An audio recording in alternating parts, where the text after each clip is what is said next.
지금 대한민국 부동산 시장에서 벌어지고 있는 일은 정상이 아닙니다. 고윤철 경제부총리가 미국 출장 중 현지 시각 16일 기자들과 만나 한 발언이 부동산 시장 전체를 뒤흔들고 있습니다. 이 발언 하나로 강남 아파트 보유자들이 잠을 못 이루고 있습니다. 50억 원 집의 경우 미국처럼 재산세를 매긴다면 1년에 5천만 원씩 보유세를 내야 하는데 연봉의 절반이 세금으로 나간다면 버티기 어려울 것입니다. 이 말은 단순한 예시가 아니라 정부의 강력한 의지를 담은 경고였습니다. 이 발언이 왜 이렇게 충격적일까요? 지금까지 이재명 정부는 여러 차례 세금으로 부동산 시장을 안정화하지 않겠다고 약속했습니다. 공급을 늘려서 적정한 가격을 유지하겠다는 게 공식 입장이었습니다. 그런데 경제부총리가 직접 나서서 보유세 폭탄을 예고한 겁니다. 더 충격적인 건 이것이 다주택자만의 문제가 아니라는 점입니다. 구 부총리는 이른바 똘똘한 한 채를 보유한 1주택자에 대해서도 보유세를 강화하겠다고 명확히 밝혔습니다. 지금까지 안전하다고 믿었던 1주택자도 이제 예외가 아닙니다. 결론부터 말씀드리겠습니다. 2026년 대한민국 부동산 세제는 근본부터 뒤집힙니다. 보유세는 대폭 인상되고 거래세는 낮아집니다. 이것은 단순한 세율 조정이 아니라 부동산 투자 패러다임 자체를 바꾸는 혁명적 변화입니다. 지금까지 버티기만 하면 됐던 부동산 투자 전략은 더 이상 작동하지 않습니다. 보유 자체가 부담이 되는 시대가 오고 있습니다. 집값이 올라도 보유세를 감당할 수 없다면 그 집은 자산이 아니라 부채로 전락합니다. 먼저 현재 우리나라 부동산 세제 구조부터 정확히 보겠습니다. 지금은 보유세가 낮고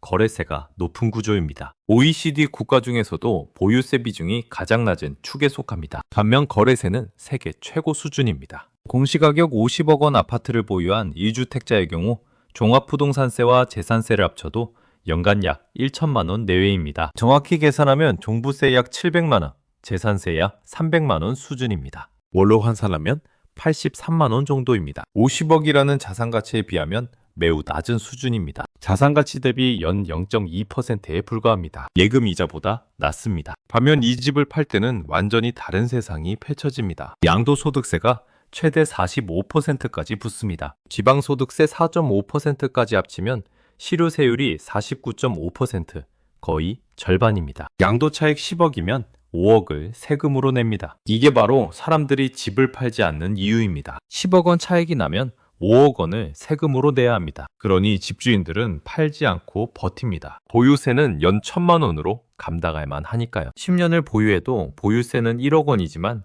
팔면 한 번에 5억 원입니다. 이것이 바로 정부가 문제 삼는 지점입니다. 고윤철 부총리는 이 구조를 정면으로 겨냥했습니다. 매물 부족 문제를 세금으로 해결하겠다는 전략입니다. 지금까지는 공급 확대로 해결하겠다고 했는데 이제는 세금으로 강제로 토해내게 만들겠다는 겁니다. 보유세는 낮고 양도세는 높다 보니 매물이 적다는 겁니다. 보유 부담이 크면 집을 팔게 되면서 유동성이 생길 것입니다. 이 한 문장에 정부의 세제 개편 전략이 모두 담겨 있습니다. 정부의 의도는 명확합니다. 보유세를 올려서 집을 팔게 만들겠다는 겁니다. 버티지 못하게 만들겠다는 거죠. 그런데 과연 보유세를 올리면 사람들이 정말 집을 팔까요? 아니면 보유세를 집값에 전가해서 오히려 집값이 오를까요? 고윤철 부총리가 예시로 든 미국식 재산세는 정말 충격적입니다. 미국은 주택가격의 2%를 매년 재산세로 냅니다. 주마다 다르지만 평균적으로 0.8%에서 1.5% 사이입니다. 캘리포니아는 1.2%까지 올라갑니다. 50억 원 집이면 연간 5천만 원에서 6천만 원을 세금으로 내는 겁니다. 월 500만 원입니다. 지금 한국의 월 83만 원과 비교하면 6배 차이입니다. 한국의 평균 연봉이 4천만 원대인 걸 생각하면 보유 자체가 불가능한 수준입니다. 연봉 전체를 세금으로 내고도 2천만 원이 모자랍니다. 맞벌이 부부가 둘 다 연봉 5천만 원씩 벌어도 합쳐서 1억 중에 절반을 보유세로 내야 합니다. 그런데 여기서 한 가지 의문이 생깁니다. 정부가 정말 이런 세제 개편을 단행할 수 있을까요? 이건 단순히 세금을 올리는 게 아니라 1주택자들의 삶 전체를 뒤흔드는 일입니다. 2주택자들의 반발은 어떻게 감당할 건가요?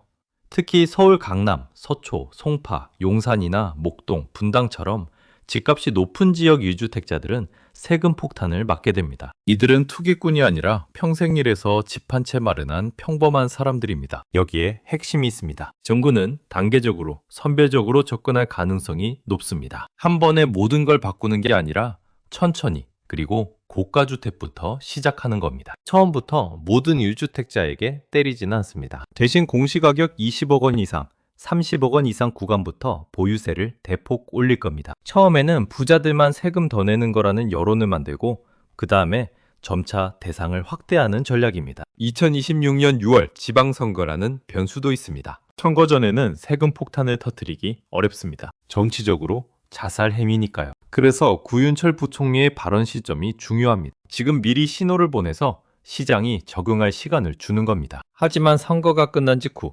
2026년 하반기부터는 본격적인 세제 개편이 추진될 가능성이 높습니다. 6월 선거가 끝나고 7월부터 세법 개정안 작업에 들어가면 9월 정기국회에서 통과시키고 2027년 1월부터 시행하는 시나리오입니다. 정부는 이미 관계부처 태스크포스를 가동하고 연구 용역까지 발주했습니다. 기획재정부, 국토교통부, 행정안전부가 함께 움직이고 있습니다. 이건 단순한 검토가 아니라 실행을 전제로 한 구체적인 준비입니다. 보유세 인상과 함께 거래세는 낮아집니다. 양도세 최고 세율을 45%에서 35%로 낮추거나 취득세를 인하하는 방안이 검토되고 있습니다. 양도세를 10%포인트 낮추면 10억 양도 차익 기준으로 세금이 5억에서 3억 5천으로 줄어듭니다. 정부의 논리는 이렇습니다. 보유세를 올려서 매물을 늘리고 거래세를 낮춰서 거래를 활성화하겠다. 이론적으로는 맞는 말입니다.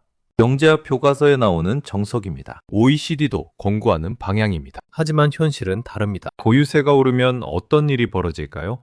이론과 현실은 다릅니다. 한국 부동산 시장의 특수성, 서울 집중 현상, 공급 절대 부족, 이런 요인들이 모두 작용합니다. 정답은 지역에 따라 다르다입니다. 서울 강남처럼 수요가 탄탄한 지역은 보유세 부담이 집값에 전가됩니다. 강남에 살고 싶은 사람은 계속 많습니다. 공급은 절대적으로 부족합니다. 집주인이 보유세를 월세에 반영하거나 매매가에 포함시킵니다. 반면 수요가 약한 지역은 집값이 떨어집니다. 서울 외곽이나 수도권 변두리, 지방은 다릅니다. 여기는 사고 싶은 사람보다 팔고 싶은 사람이 더 많습니다. 보유세 부담을 감당할 수 없는 집주인들이 급매로 내놓기 시작하면 가격은 무너집니다. 한두 명이 급매로 내놓으면 시세가 깨집니다. 그러면 옆집, 아랫집도 불안해서 서둘러 내놓습니다. 패닉셀링이 시작됩니다. 결국 보유세 인상은 부동산 시장의 양극화를 더 심화시킵니다. 강남은 더 오르고 외곽은 더 떨어집니다. 부동산 시장이 두 개로 쪼개집니다. 강남권과 나머지, 승자와 패자. 이 격차는 앞으로 더 벌어질 겁니다. 여기서 중요한 건 현금 흐름입니다. 지금까지는 집을 보유하고 있으면 자산 가치만 올라갔습니다. 현금은 거의 안 들어갔습니다. 재산세, 종부세 정도만 내면 됐으니까요. 하지만 보유세가 대폭 오르면 매년 현금이 빠져나갑니다. 연봉 1억 원인 사람이 보유세로 5천만 원을 내야 한다면 생활이 불가능합니다. 세후 실수령액이 7천만 원 정도인데 거기서 5천만 원을 세금으로 내면 남는 건 2천만 원입니다. 결국 팔 수밖에 없습니다. 똘똘한 한 채 전략도 위험해집니다. 아무리 아까워도 팔아야 합니다. 생존이 먼저니까요. 그런데 팔려는 사람은 많고 사려는 사람은 적으면 가격은 떨어집니다. 지금까지는 좋은 지역 한 채를 보유하는 게 안전했습니다. 하지만 보유세가 집값에 비례해서 올라간다면 50억 집 한 채가 10억 집 5채보다 세금이 더 많을 수도 있습니다. 50억 집은 연 5천만 원, 10억 집 5채는 채당 2천만 원씩 총 5천만 원입니다. 이 구조에서 세 가지 시나리오가 가능합니다. 첫 번째, 정부가 미국식 재산세를 본격 도입하는 경우입니다. 이건 가장 공격적인 시나리오입니다. 구윤철 부총리 발언대로 주택가격의 1%를 보유세로 부과하는 겁니다. 공시가격 30억 원 이상 주택에 대해 1% 수준의 보유세를 부과합니다. 서울, 강남, 서초, 송파, 용산 등 핵심 지역 1주택자들이 직격탄을 맞습니다. 30억 집은 연 3천만 원, 40억 집은 연 4천만 원, 50억 집은 연 5천만 원입니다. 연봉이 높은 전문직이나 기업 임원들은 버틸 수 있지만 은퇴한 고령 1주택자들은 집을 팔 수밖에 없습니다. 의사, 변호사, 대기업 임원처럼 연봉이 2억 원 넘는 사람들은 버틸 수 있습니다. 하지만 은퇴해서 연금으로 사는 70배는 불가능합니다. 이들이 급매로 내놓으면서 매물이 증가하고 가격은 10%에서 20% 정도 조정받을 가능성이 있습니다. 확률은 약 30%입니다. 강남 아파트가 10% 떨어지면 5억 원입니다. 20%면 10억 원입니다. 두 번째 시나리오, 단계적으로 보유세를 인상하는 경우입니다. 처음에는 공시가격 50억 원 이상, 그 다음에는 30억 원 이상, 이런 식으로 점진적으로 확대합니다. 이게 가장 현실적인 시나리오입니다. 시장 충격은 분산되지만 장기적으로 보유 부담은 계속 커집니다. 시장은 완만한 하락 또는 보합세를 유지합니다. 확률은 약 50%입니다. 급격한 폭락도 없지만 상승도 어렵습니다. 보유세 부담 때문에 투자 수요가 사라지니까요. 세 번째 시나리오, 6월 지방선거 이후 여론 반발로 세제 개편이 지연되거나 축소되는 경우입니다. 선거에서 여당이 참패하면 정부는 세제 개편을 밀어붙이기 어렵습니다. 보유세는 소폭 인상이 그치고 거래세만 일부 인하됩니다. 시장에 미치는 영향은 제한적입니다. 확률은 약 20%입니다. 매물 부족 문제, 거래 절벽 문제는 그대로 남습니다. 어느 쪽이든 보유세 인상 방향은 확실합니다. 정부가 구윤철 부총리를 통해 이런 발언을 한 것 자체가 시장에 미리 경고를 보낸 겁니다. 정부는 절대 아무 생각 없이 발언하지 않습니다. 특히 경제부총리급 인사의 발언은 더욱 그렇습니다. 보유세 폭탄이 온다. 준비하라는 신호입니다. 그렇다면 지금 각자 어떻게 대응해야 할까요? 시장이 움직이기 전에 먼저 움직여야 합니다. 시장이 패닉에 빠진 후에는 이미 늦습니다. 유주택자 중에서도 고가주택 보유자는 가장 신중해야 합니다. 특히 공시가격 30억 원 이상 주택을 보유하고 있다면 지금부터 보유세 시뮬레이션을 해봐야 합니다. 엑셀을 켜세요. 내 집 공시가격을 확인하세요. 거기에 1%를 곱하세요. 만약 보유세가 연간 3천만 원 이상으로 올라간다면 현금 흐름을 감당할 수 있는지 체크하세요. 연봉에서 세금, 생활비를 빼고 남는 돈이 보유세를 감당할 수 있나요? 없다면 지금부터 대안을 찾아야 합니다. 은퇴 후 연금으로 생활하는 고령 1주택자는 더 위험합니다. 국민연금 월 200만 원으로 보유세 연 5천만 원을 낼 수는 없습니다. 소득은 고정되어 있는데 지출만 급증하는 구조입니다. 세 가지 선택지가 있습니다. 첫째, 집을 팔고 작은 집으로 이사합니다. 둘째, 영모기지론을 활용해서 보유세를 냅니다. 셋째, 자녀에게 증여합니다. 영모기지는 집을 담보로 연금을 받는 건데 그 돈으로 보유세를 내면 결국 집을 까먹는 겁니다. 다주택자는 지금부터 정리를 시작해야 합니다. 2026년 5월 9일 양도세 중과유예 종료 전에 일부를 매도하고 남은 주택의 보유세 부담을 계산하세요. 양도세와 보유세 두 가지를 동시에 고려해야 합니다. 무주택자는 조급해할 필요가 없습니다. 보유세 인상으로 매물이 늘어나면 가격 협상력이 생깁니다. 특히 은퇴한 유주택자들의 급매물이 나올 때가 기회입니다. 2026년 하반기부터 2027년 상반기, 이때가 매수 타이밍입니다. 마지막으로 정리하겠습니다. 고윤철 부총리의 50억 집 보유세 5천만 원 발언은 단순한 예시가 아닙니다. 정부의 의지를 보여주는 강력한 신호입니다. 이 발언 이후 아무도 부인하지 않았습니다. 청와대도 기재부도 침묵했습니다. 침묵은 동의입니다. 보유세는 오릅니다.